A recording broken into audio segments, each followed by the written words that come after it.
Renown's time and expense to AP Voucher is a simple function that enables you to load time cards and expense claims for various resources.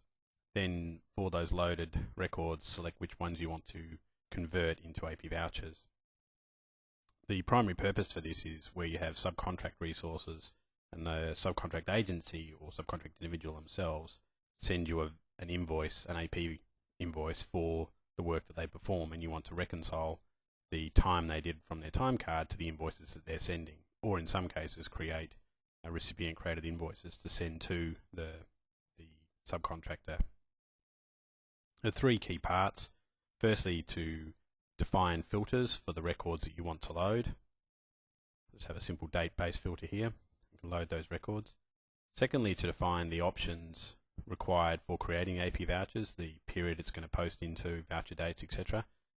Probably more importantly, the ability to define whether you want to consolidate the time card and expense records by employee or by vendor. Where you've done consolidation, it'll mean that all of the selected time cards and expenses for the consolidating group, i.e. an individual employee, will have one voucher for that employee and an individual voucher line for each time card or expense.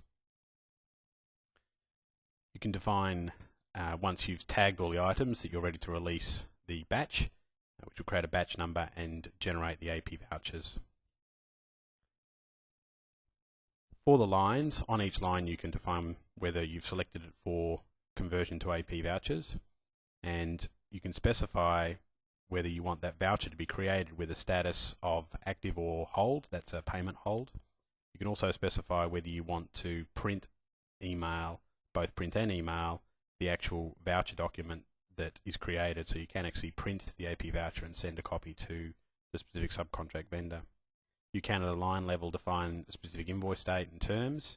You define the email address that the voucher will go to if you're choosing to email. Once you've selected the items that you wish to convert to an AP voucher, you simply click the Process Company button, and that will go away and start generating the AP batches. For any batch that has previously been processed, it's possible to reselect that batch via the batch number, and where necessary, reprint any invoices that are required.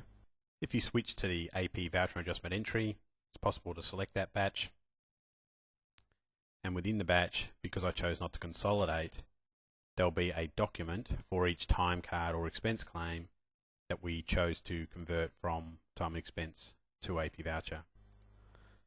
That concludes the quick summary of the time and expense to AP voucher module from Renown, and I thank you for your interest in Renown's modules.